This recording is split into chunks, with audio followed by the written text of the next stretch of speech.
Ada satu hal yang seringkali kita sepelekan, di mana satu hal tersebut seringkali memberikan dampak yang begitu besar dalam kehidupan kita, baik dalam hal positif maupun negatif. Dan sesuatu hal tersebut adalah kata-kata.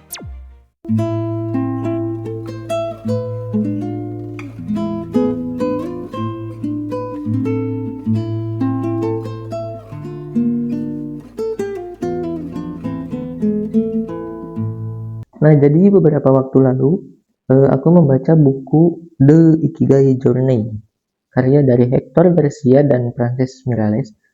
Jadi buat yang belum tahu apa itu Ikigai, jadi Ikigai itu terdiri dari dua kata, yang pertama Iki, kemudian yang kedua Gai.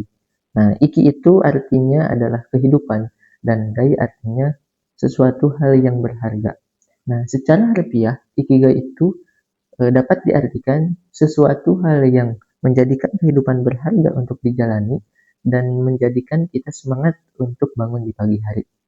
Nah, di dalam buku ini ada pembahasan pada stasiun ke-14 tentang kekuatan kata-kata, yang mana garis besarnya cukup sederhana. Jadi ketika kita memiliki sebuah proyek, ketika kita memiliki proses yang sedang dijalani, maka berilah ia nama yang mudah untuk diingat, nama yang membuat kita tertarik, dan nama yang menjadi alasan untuk kita mengerjakannya kembali.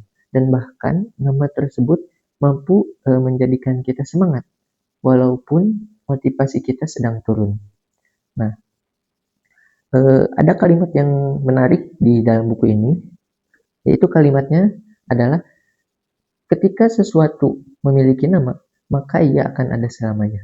Nah, dan dari situlah aku berpikir bahwa untuk mewujudkan ruang-ruang berpikir, ruang-ruang narasi, ruang-ruang gagasan, ruang-ruang untuk bertumbuh tentunya, bahkan untuk proses yang bisa dijalani secara konsisten, maka aku harus memiliki nama, dan nama apa yang cocok, yang mampu untuk menuangkan semangat tersebut.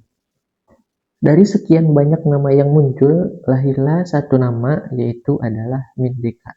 Mindeka ini terdiri dari dua kata. Yang pertama, main, artinya pikiran, dan kedua adalah deka, artinya merdeka.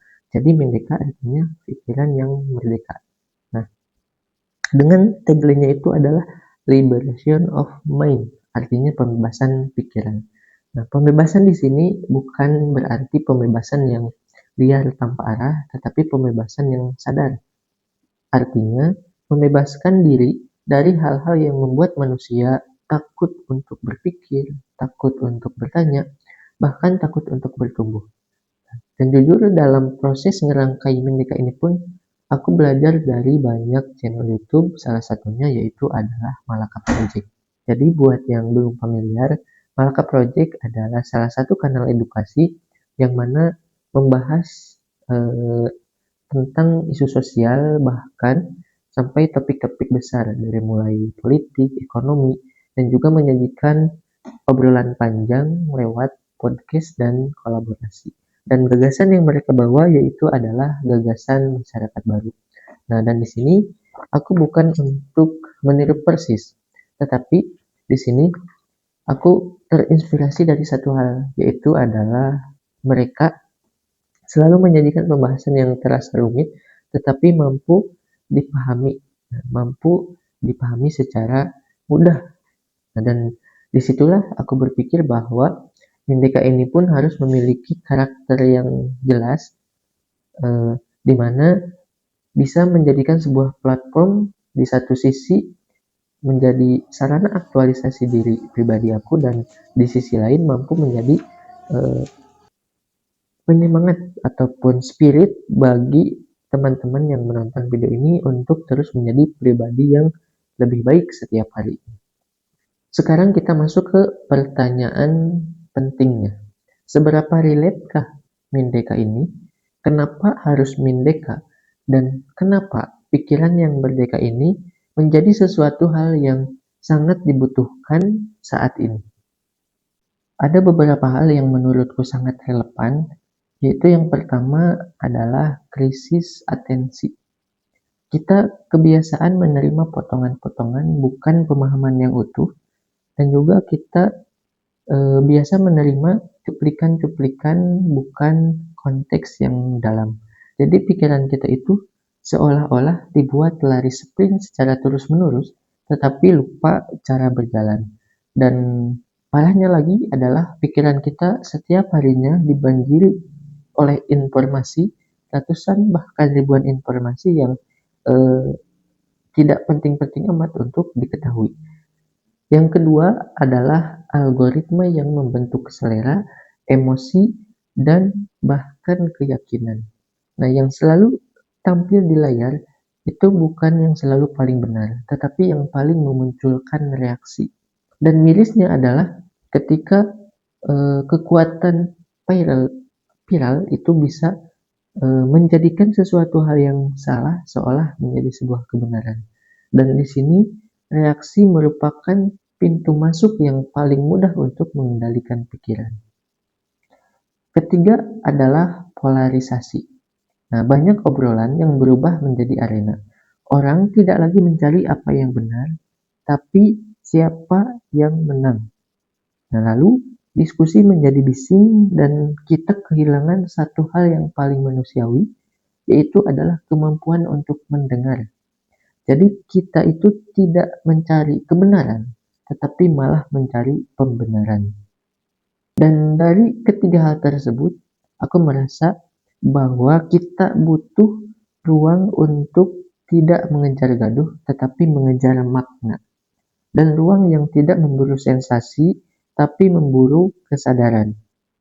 Liberation of mind atau pembebasan pikiran buatku berarti dua hal besar. Yang pertama adalah bebas dari, dan yang kedua adalah bebas untuk. Bebas dari apa? Yang pertama, bebas dari ketakutan yang membungkam kita, bebas dari kepalsuan yang kita pakai supaya diterima, dan bebas dari kebiasaan ikut arus tanpa sadar.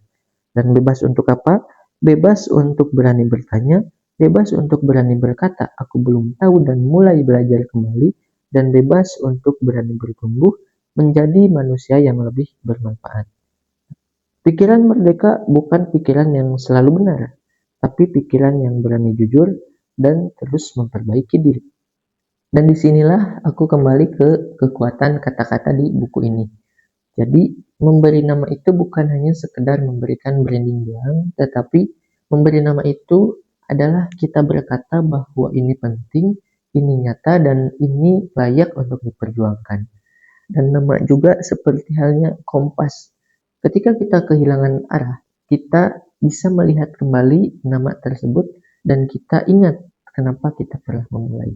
Nah, bagiku Mindeka ini bukan hanya sebatas nama, tapi ini adalah pengingat bahwa pikiran itu layak untuk dibebaskan dari ketakutan dan kepalsuan.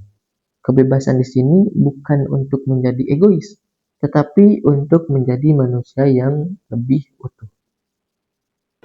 Karena pada akhirnya narasilah yang membentuk realitas.